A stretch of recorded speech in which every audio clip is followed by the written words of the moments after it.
हाँ तो students, electrostatics के ऑब्जेक्टिव के एपिसोड नंबर 4 में जो बिहार बोर्ड एग्जाम स्पेशल है उसके 4 नंबर एपिसोड में हम लोग देखते हैं 33 नंबर क्वेश्चन।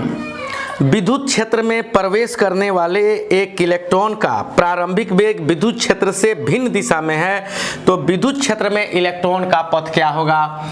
यानी ये हो गया विद्युत क्षेत्र, मान लेते हैं इलेक्ट्रिक फील्ड इंटेंसिटी, और विद्युत क्षेत्र से भिन्न दिशा में किसी आवेश को फेंका जाता है, मान लीजिए कि थीटा कोण पर, तो वो परवलयाकार पथ का अनुसरण करेगा।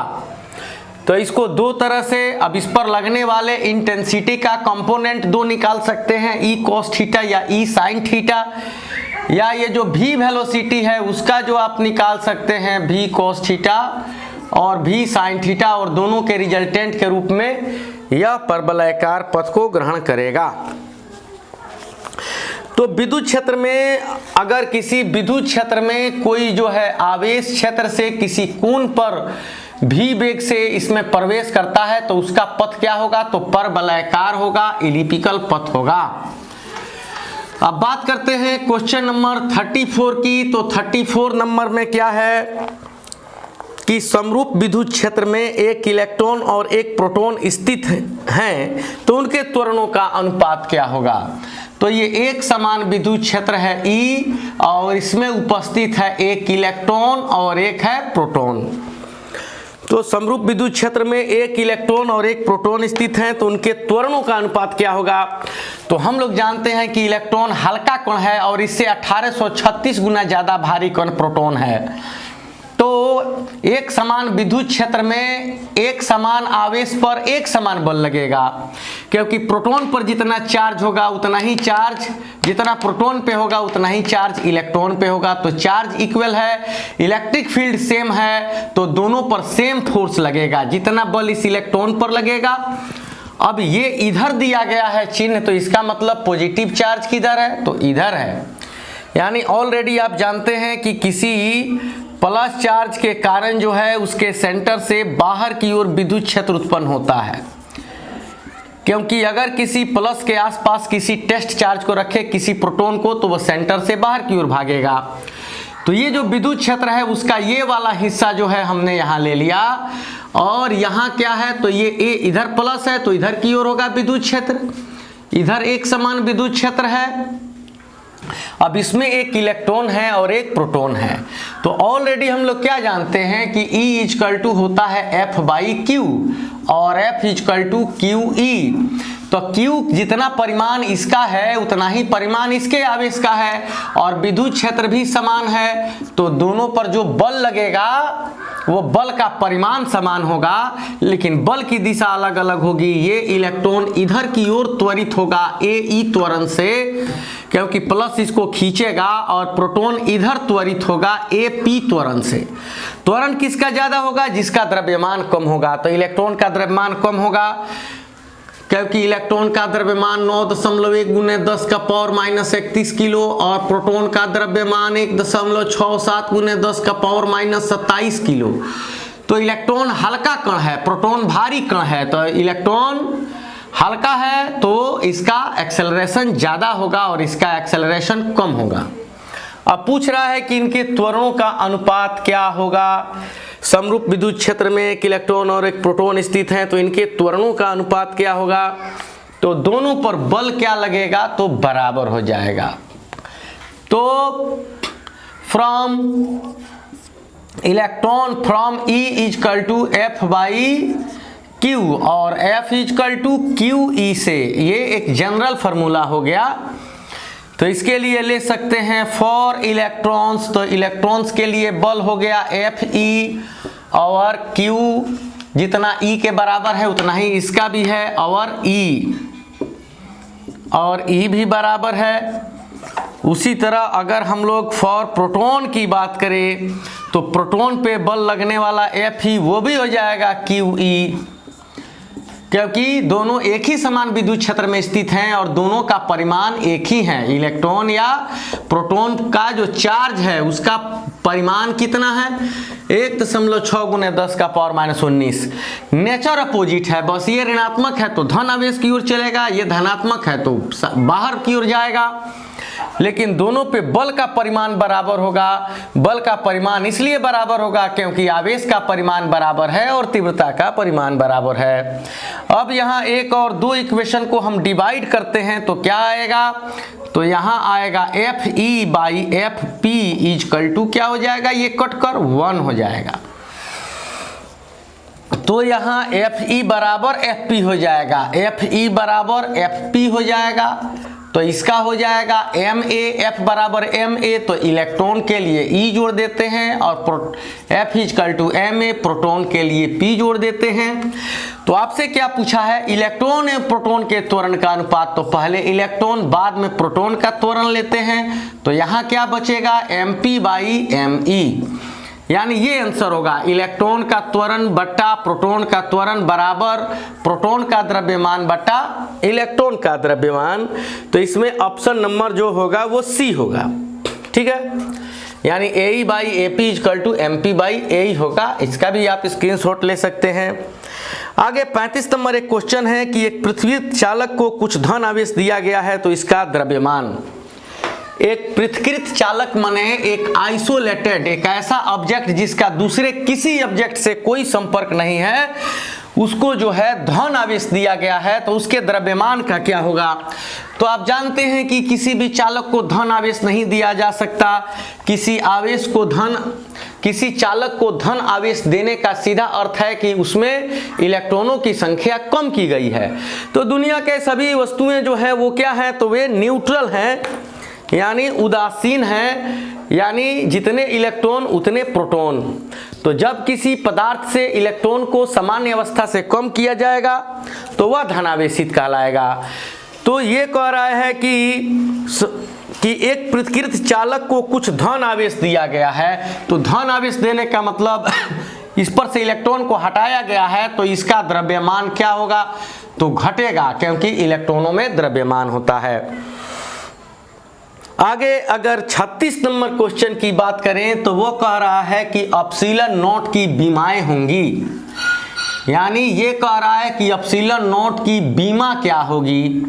तो इसके लिए सबसे पहले हम लोग आते हैं कि द्रव्यमान को अंग्रेजी में क्या कहते हैं, तो मास कहते हैं। तो इसका बीमा कैपिटल M होता है।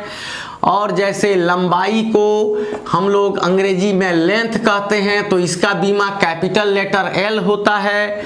उसी तरह समय यानी टाइम को बड़ा T से डिनोट किया जाता है। तो द्रव्यमान का बीमा बड़ा M, लंबाई का बीमा बड़ा L, समय का बीमा बड़ा T। और यदि विद्युत धारा की बीमा की बात करें तो विद्युत धारा इलेक्ट्रिक करंट की जो बीमा होगी उसे A से डिनोट किया जाता है या I से डिनोट किया जाता है। तो अगर हम बात करें विस्थापन की, तो विस्थापन क्या है, दूरी है, लंबाई है, लेंथ है, मीटर में मापते हैं। तो विस्थापन का बीमा क्या होता है, L होता है।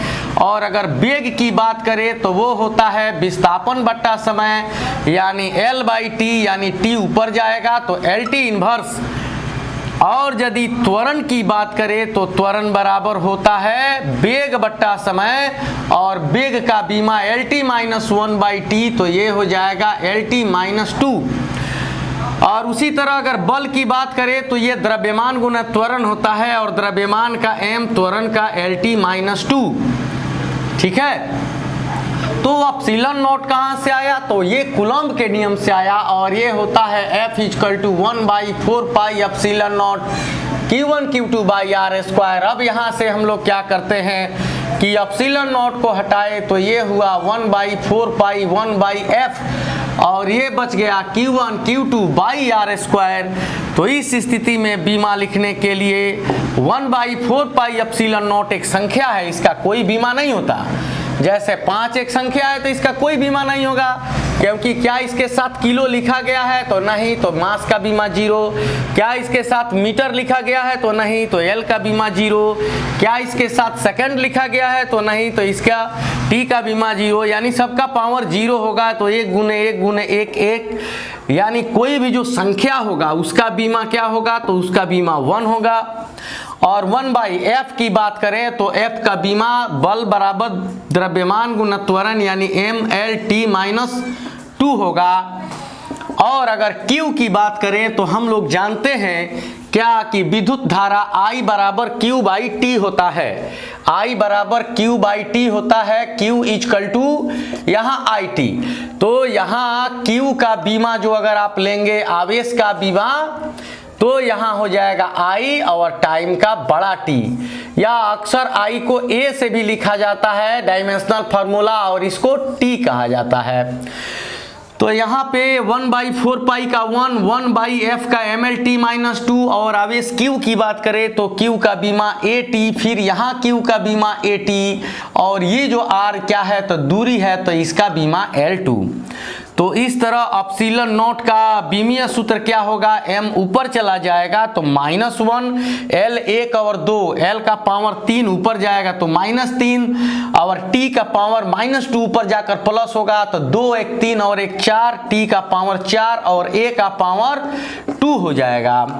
तो इस तरह अपसिलन नॉट का बीमा हो गया m का पावर -1, L -3, T 4 A2।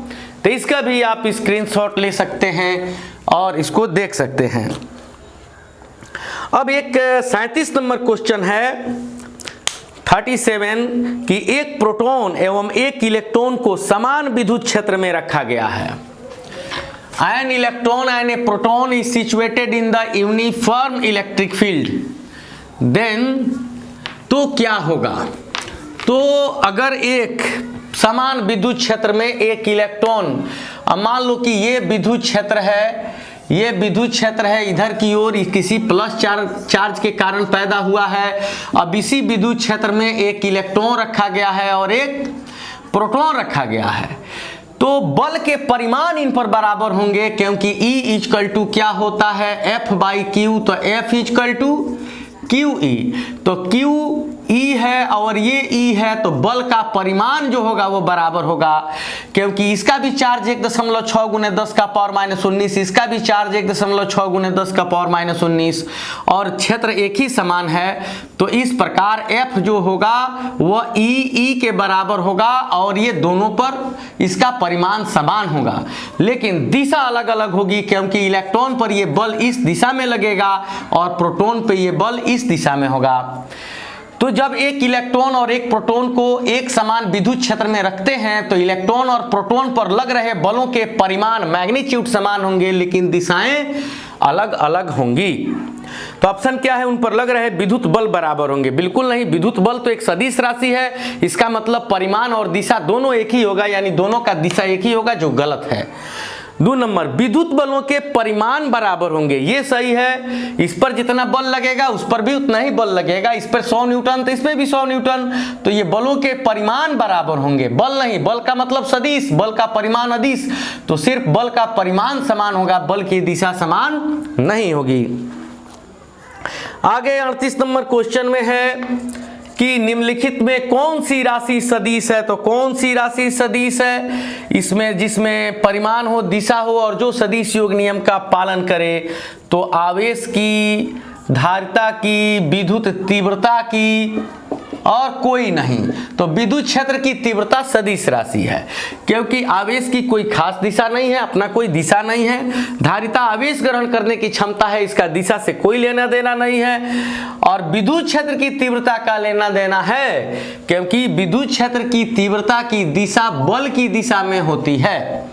तो विद्युत क्षेत्र की तीव्रता क्या है, तो एक सदिश राशि है। और उसके बाद 39 नंबर क्वेश्चन है कि विद्युत विभव का मात्रक वोल्ट है और यह तुल्य है। तो विद्युत विभव का मात्रक वोल्ट किसके तुल्य है? तो हम लोग वोल्ट क्या पढ़े हैं? प्रति एकांक आवेश को अनंत से किसी अन्य आवेश के विद्युतीय क्षेत्र में किसी बिंदु तक लाने में किया गया कार्य। The work done to move per unit charge from infinity to a point in the electric field of another charge called electric potential at that point. तो ये V इक्वल टू क्या होता है? W/Q। तो V का क्या पूछ रहा है? मात्रक पूछ रहा है। तो W का जूल होता है और Q का कूलम्ब, तो जूल प्रति कूलम्ब या जूल कूलम्ब का पावर -1, तो जूल प्रति कूलम्ब A नंबर ऑप्शन होगा। फिर हम लोग अगले एपिसोड में 40 नंबर क्वेश्चन से देखेंगे।